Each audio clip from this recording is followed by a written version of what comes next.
So Phil, you're a board game designer. Yes. Okay, not every day you meet a board game designer. So I'm curious to know what does your sort of average working day look like? A little bit of Monopoly in the morning and. No. I don't usually start out with Monopoly. That's more an afternoon thing. Oh, okay. Of course. My work week. So what I do is pretty much a freelance thing. So I design games for publishing companies and sign contracts with them to release my games. So I pretty much am my own, boss. I just work at home in a home office, and I guess the closest thing I can think of is an author, someone who writes books, and they're pretty much just a creative working by themselves and interacting with other businesses.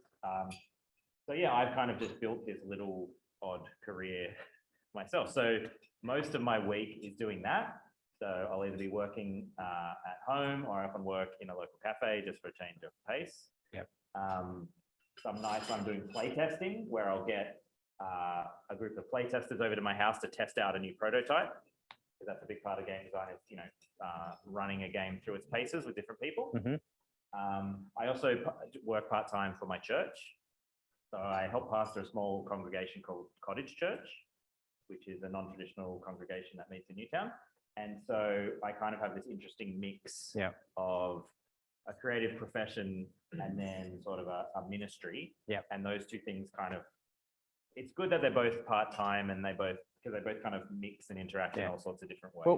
We'll come back and explore that way in which they do mix a little later. But I brought in some games from home. Okay.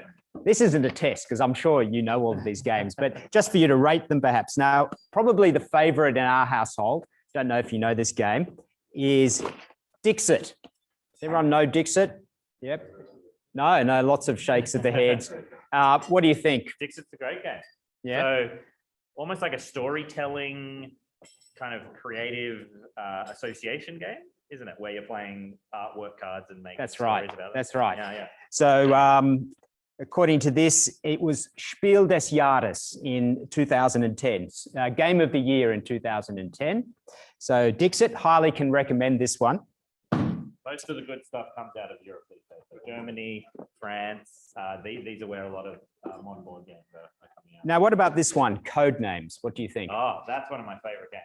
So Codenames takes like an old kind of almost parlor style word game, a word association game, and turns it into this really fun social kind of spy team versus spy team game. And so actually this year, 2016, I was actually nominated for the Spiel des Jahres. So I went over to Germany and I was up against Codenames. With Sushi Go? No, with another game of mine called Imhotep. Okay. It's a board game about building the pyramids. And so it was me and another game in Codenames all competing. So that was so exciting to be able to go to Germany for that. Right. And I wanted Codenames to win because it was so popular. It was just like a smash hit. And this was actually a really good game to play during COVID when everyone was in lockdown, and you could easily play it online together. Yeah, I played it online. Yeah. Is everyone able to hear Phil online? Yeah, but not very loud. But they can hear him. Should we switch? No? Okay. I can speak louder. Yeah, maybe speak a bit louder. Okay, the last one that I brought along, and quite appropriately, Pandemic. What do you think of Pandemic? Oh, this is one of the great games of the last 10 years or so. I actually, sorry, it sounds like these were planted to allow me to boast about different things, but actually I was just asked last week to do a guest lecture at Sydney Uni. There's a history lecturer there who's doing a subject all about the history of pandemics through time, the way different societies have wrestled with pandemics. And he did a week on fictional pandemics. So pandemic movies, and he got me in to speak about this game. So this is a cooperative game where everyone's playing together to beat the pandemic and cure the disease. Yeah. And from our experience playing it, we never win. The pandemic always wins. It can be a little depressing though. Yeah. Okay. Well, I take it that there aren't that many board game designers in Australia, so it's an unusual career path. So just sort of take us back a little bit. How did you get on this journey?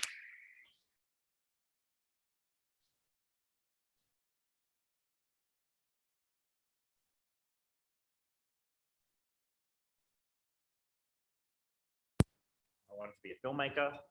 I went to uni to study film. Then I creative pursuits. But in my kind of mid-20s,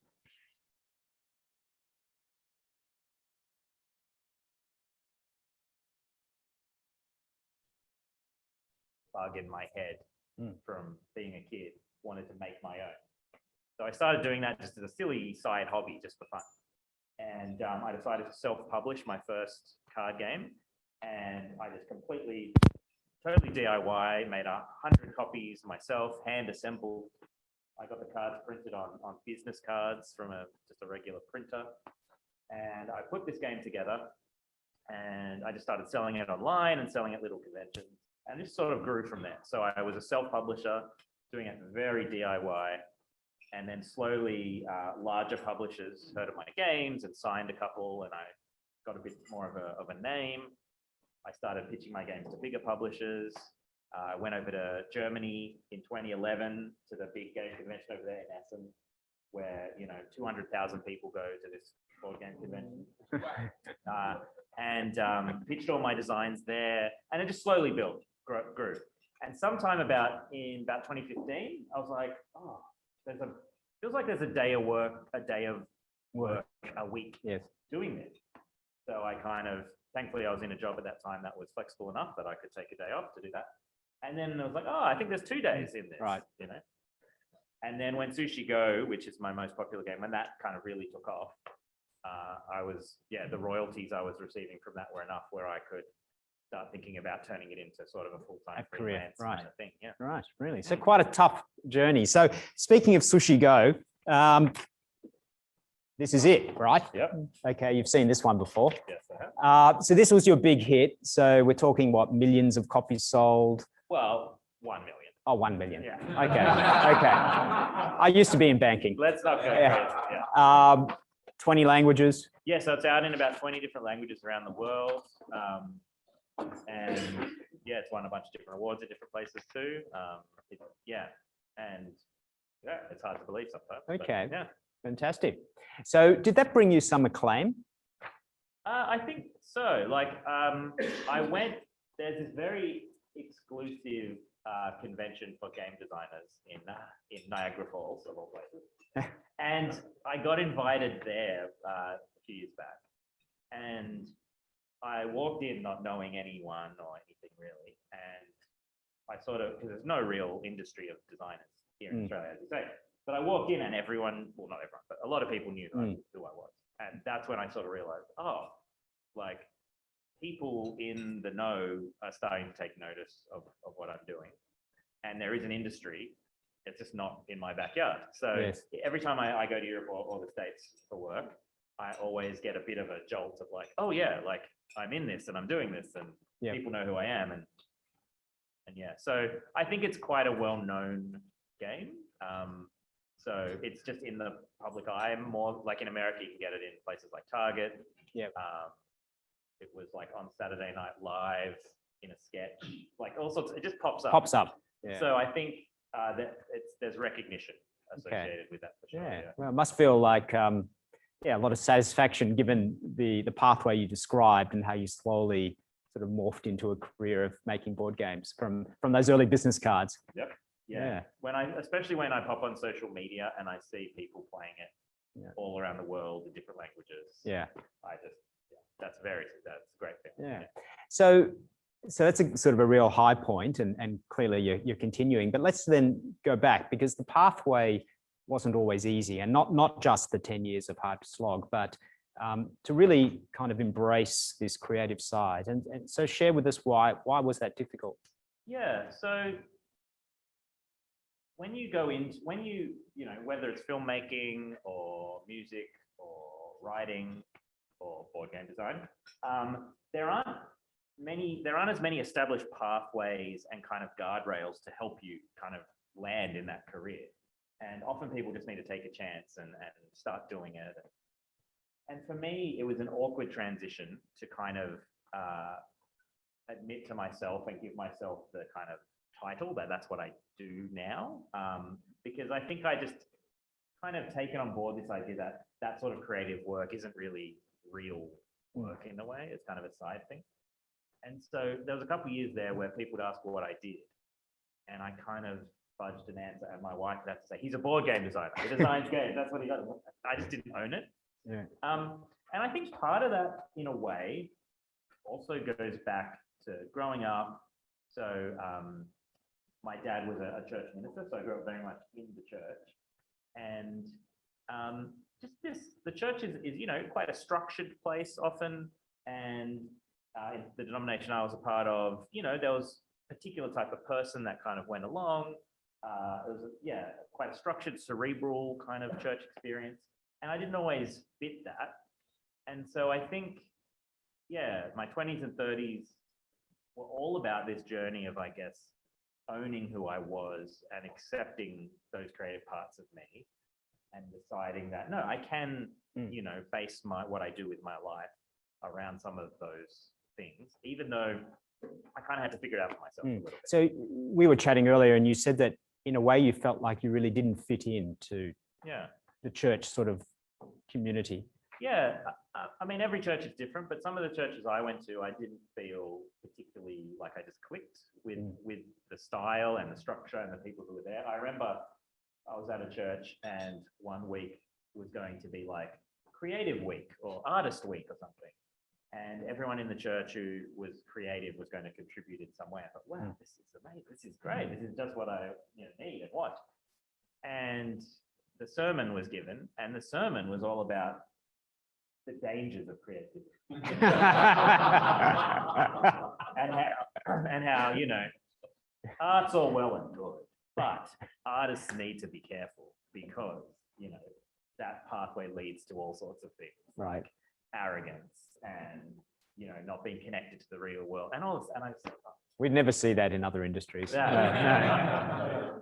So that was a moment where I kind of thought, even when, they're trying to reach out to me in a way, there just is the culture isn't quite clicking. It's a clash. Yeah. Yeah. And I think you also used the word polished, that you felt that sometimes church comes across as being too sort of complete and polished. That's right. Yeah. I think there are people who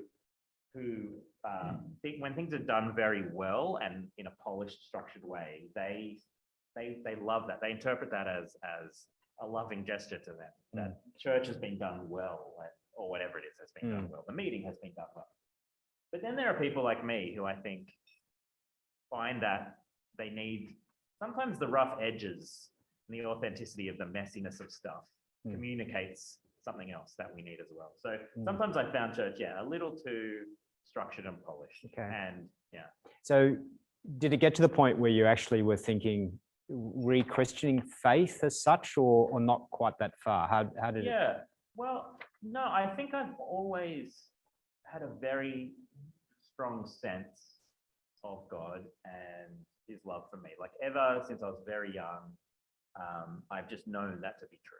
And I've felt God's love in my life. So even at my lowest point of not quite connecting with other Christians or the church, I don't think that, in a way, it would be nice if I could just turn that off and go, oh, well, I'm just going to walk away. But I knew it was real. I knew God was there. I knew he loved me. But there was a time when I was a bit fed up with church. I wasn't attending anywhere. I just thought, it's not for people like me. I don't quite click. I'm going to have to change who I am to go. So there was a bit of a time of just kind of walking around in circles a bit. Yeah. So what was the sort of pathway out of that? I mean, now you're saying you're working 2 days a week at a church. So there must have been a pathway out. Well, if you told me that 10 years ago, I would have laughed in your face. Like, I never wanted to go into church ministry. I mean, a lot of ministers' kids see the hard side of that, and I think don't want to be part of it. And I was probably in that boat a little bit. But what happened for me is I found a church where I just keep going.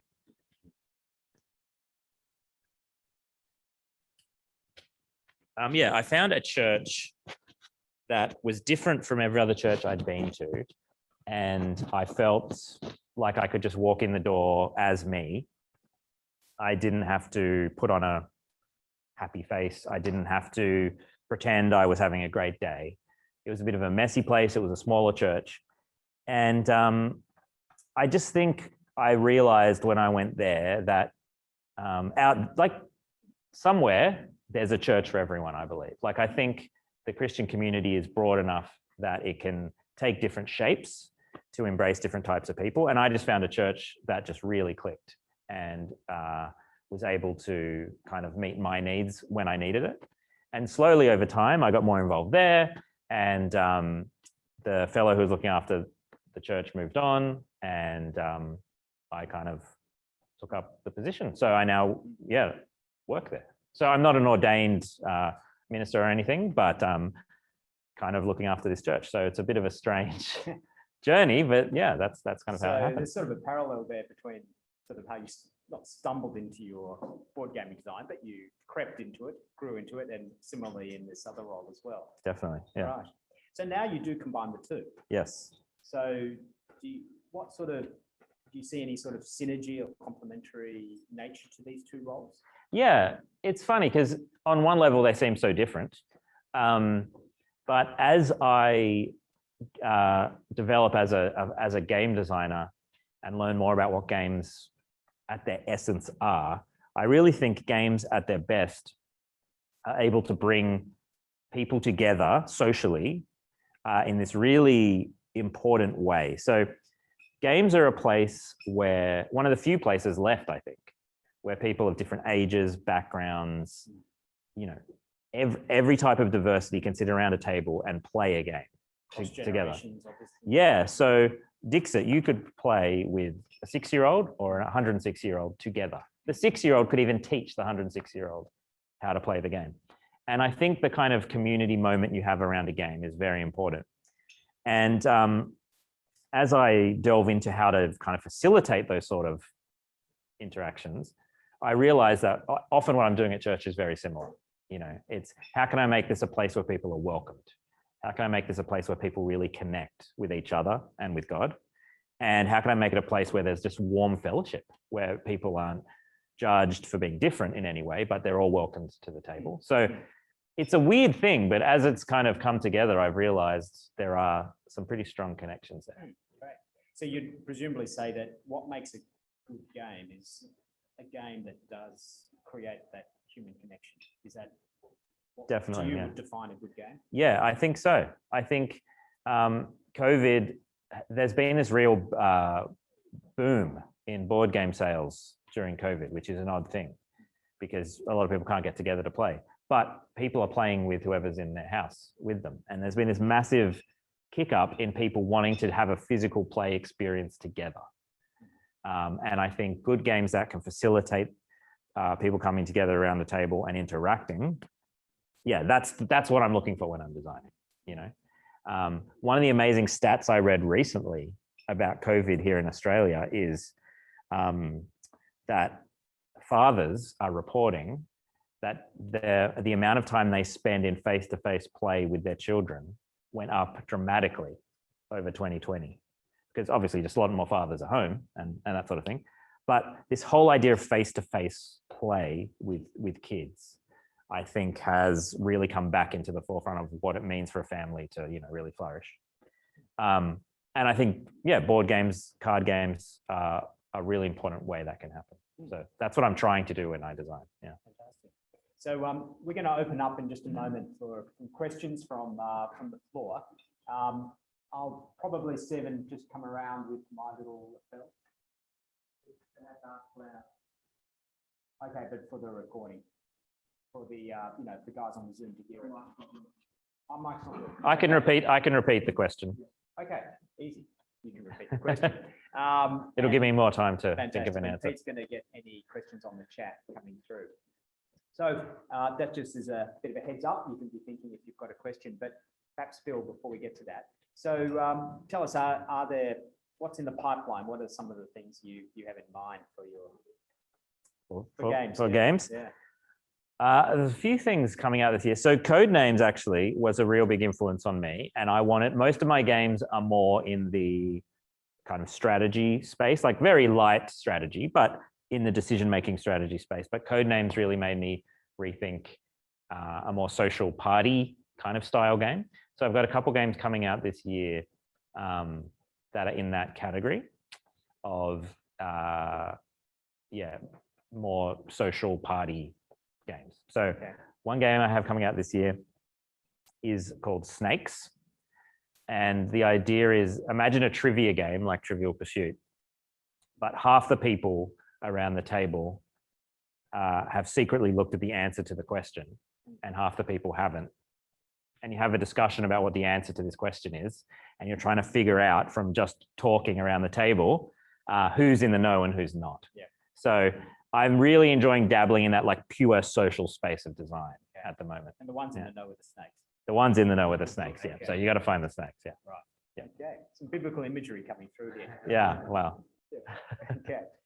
Good. Well, gentlemen, any questions you'd like to get a hand, Chris? Oh, sorry, I just saw Christians first. So. Do you have a structural way in which you approach the creation of a new game, or you just go with information and to come up with that? So the question is, do I have a sort of a structure for designing a game? At first, not at all. At first, it was this finding my own way of just, writing notes, making a through it. So at first, it was very messy. But now I'm at a point where I think I do have a structure.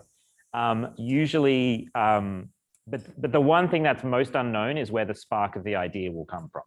So that initial inspiration for a game can come from anything. Often it's playing other games. Often it's talking to someone. Like it can come from anywhere. Suddenly I'll get that germ of an idea.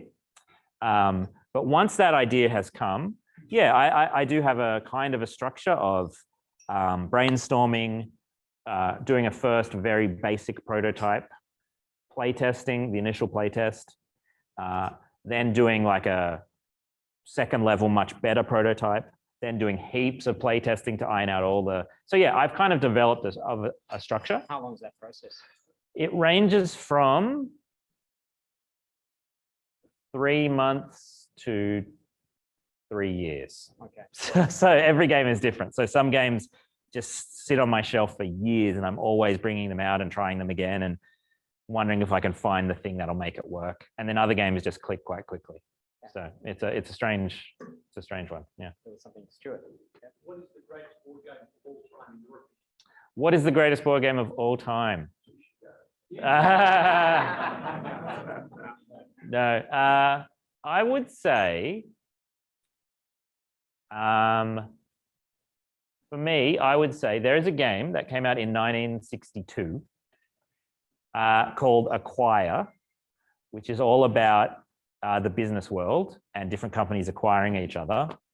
And it was a medium-sized hit in America at the time and never quite became a massive breakout hit. But Acquire is, for me, the birth of modern game design. So it has so many elements to it about the way player agency and decisions work that were so influential. What seems to have happened with Acquire is during the Cold War, lots of people in Europe were playing it, especially Germany.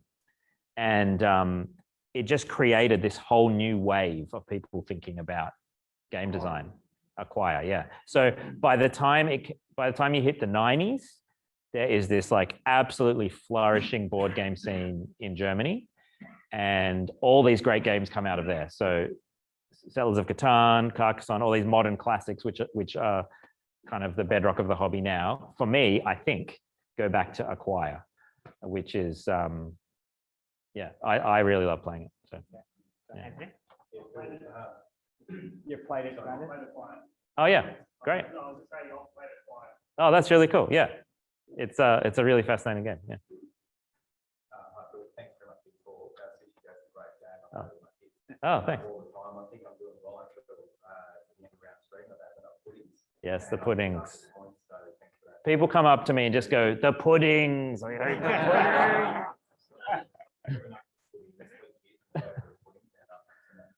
Thanks very much. My question, my role will answer, but if you find yourself lacking in creativity, how do you restart that process in your journey? Yep. Yeah. Do I find myself lacking creativity? Yes. So like writer's block or just burnout, I think hits every creative person and probably every working person in different ways. There are two things that I found work for me. One is having 10 projects going at the same time, which I think some people would drive them mad. But for me, when I hit a roadblock in one project, I jump to another. And then if I hit a roadblock in that project, I jump to another. And I'm able to keep 3 or 4 prominently in development at the same time. And then probably another 5 just vaguely in the back of my head. So jumping and trying a completely different game for a while, I find really helps, because I find when you hit one of those blocks, if you just keep hitting up against it, you just get more and more frustrated. Like that's not how you break through. I feel like you need to step away. And then when you come back, you see the way through. So I try not to bang my head against the wall too much. The other thing I do is I always find that simple things like going for a walk, taking a day trip on the weekend, little things that just take me out of my space, take me out of my context a bit, help my brain reset. So I'm often going for walks or saying, today I'm going to work in the library, or today I'm going to work in a cafe, just new spaces, new places, just to change my context a little bit. They're the only things I found, because I mean, creativity is a bit of a mystery. You can't really control it. And those are the things I found help a little bit. I'm sure a lot of those things you just said are quite applicable in most of our. Yeah, I'm sure. Yeah. Hey, Thanks, Phil. Got a question. What's your reflections on games that bring out the worst in human nature? Like Monopoly. Yeah. Okay. Yes. question. What is my opinion of games that bring out the worst in human nature, like Monopoly? Yeah, I know people who will refuse to play games because all they think of is having a fight with their brother or sister when they were little over Monopoly. Flip the board. Yeah, flipping the board or playing Risk, and like, you know, you're literally simulating killing each other. So a few things about that. One is like competitiveness is part of most games, and some people just aren't up for a competitive experience. Some people flourish in that, but some people just don't want to compete with people over a table. So a few things I would say. One is, in modern game design, cooperative games are a massive new genre. So Pandemic is an example where people don't compete. They all work together to defeat a puzzle or a problem in the game. And lots of players who have that Monopoly experience gravitate towards cooperative play for that reason. So there's so many games in that genre now that when I introduce people to board gaming who've never played a modern game, I often will bring out a co-op first, because it just eases that potential problem. I would also say that there's something of a lesson to be learned for if you want to learn this lesson. I think games are a great place to work out how to be fiercely competitive, but in a way that recognizes that actually the end goal isn't important at all, and the competitiveness is just a means to having fun together. And so I think games can teach you that, you know, trying hard and doing your best and strategizing and all these things are important. But at the end of the day, we're just playing a game. You know, we're just playing a game. So let's play it, but it doesn't matter who wins or loses. And it's a funny lesson you see children learning through. I mean, Monopoly often doesn't teach it very well, but you know, losing with grace, winning with grace, and realizing that a lot of things are really out of our control, and just playing the game well is a good thing. So for those who are up for that lesson, I think games can teach it. I tend to find when I lose, I recover after a couple of days. I'm quite right after that. No, you don't. Not true. It doesn't happen often. Scott. Thanks, Bill. That was fascinating. My oldest son is a professional online gamer. Okay. It's interested me how and whether those two gaming genres coexist or don't they? And I've noticed that as a family, we play fewer board games now, possibly because he's forever competing and his younger brothers have taken it up to Yeah. So the question is about online gaming, digital gaming, and how board gaming kind of relates to that world. Yeah, it's fascinating. There's a lot of similarities, but there's a lot of massive differences.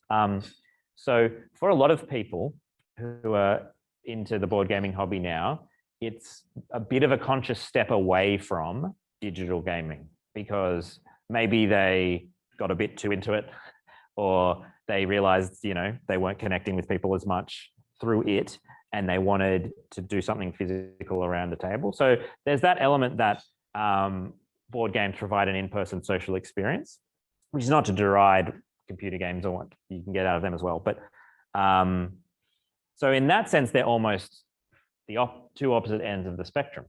But of course, in terms of like design theory and the way games work and how they can bring entertainment to the players, there's a lot of crossover. And it's interesting, what's happening a bit in game design at the moment is a lot of board games, especially during COVID, there's digital versions of them. So people are playing all of these games in digital versions online, and that's becoming a huge thing. And also there's integration of apps and the internet into physical tabletop games. So there's this interesting hybrid thing happening where the digital and the cardboard are kind of coming together. Yeah. I don't know if this is right. This might be just my ignorance, but is one point of difference that the board games, as you say, there's a strategy and there's actually a goal, you're meant to finish it. But is it the case that with these sort of video and online things that actually they've got things in place to not let you stop, to kind of keep you hooked and keep you going, that there's almost not a conclusion? Well, yeah, I guess definitely board games have a much more finite, we're playing this for an hour and, most money wins. And yeah, a lot of online games at the moment are much more open world, sandbox, walk around, do different things. I still think they definitely have a goal, and I definitely think there's lots of value in them, and they're able to simulate complex worlds in this amazing way. Like when you see young kids playing Minecraft, you just see the way their brains are just building and creating things. It's an amazing thing to see what they come up with. Yeah, but games are much more, here's 1 hour of our evening. Let's have a contained little experience, the four of us. Whereas I think digital gaming is moving much more into a whole way of, it's like a whole other lifestyle you can have in a sense. And yeah, there's lots of interesting things going on. And there is some connections, but interestingly, they're both very close together and quite far apart at the same time. Talk about more creative style in church and how it works in church. Many of us in the room, we probably don't understand creative thinking necessarily quite well. Let's say we're attending a ordinary church, there's probably that line frame. Yep. And someone comes in with creative. One, how do we help them? And two, is there a point where we say, actually, we know a church that's really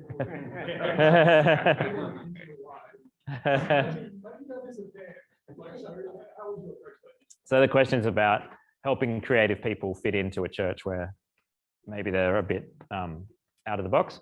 I think the second one, there's definitely a time, I think, when people, there are lots of, as I said, different types of churches around that suit different people. And I think I'd be very careful how I broach the topic of maybe there's another place for you, but definitely like lovingly saying to someone, hey, look, we might not be able to meet your needs, but that doesn't mean God can't meet your needs.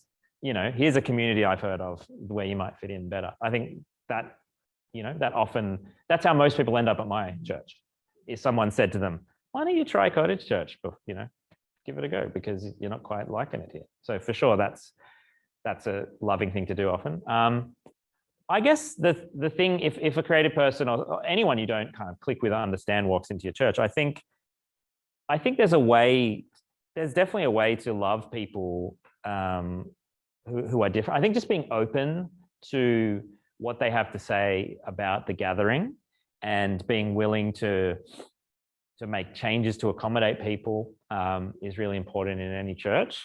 And just to listen. I think the main thing for me growing up is just feeling unheard and like not really, because I was different enough that it was easier to just assume I was okay and not really engage.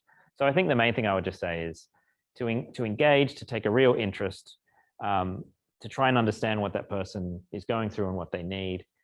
We're all different. We all have different needs. And I think just, yeah, giving them that time and space to be themselves and express I think goes a long way, because it's not up to any church to shift and change every day to accommodate whoever walks in the door. Every place has its own personality, and that's fine. But yeah, is that helpful? I hope that's of some value. Any other questions for Phil? Listening to Phil, I can't help but think that there's a born game to be designed about life in church. Yeah, I'm not sure how well it would sell, but there's definitely often the way, the world of church is a fascinating organism, like any human organization or structure. You see the ebb and flow of things, you see how people move and be in those places. And I don't think I want to design it. I think real church is enough to think about for me. Any final question, Phil? Nothing on the Zoom. So let's thank Phil again for his time.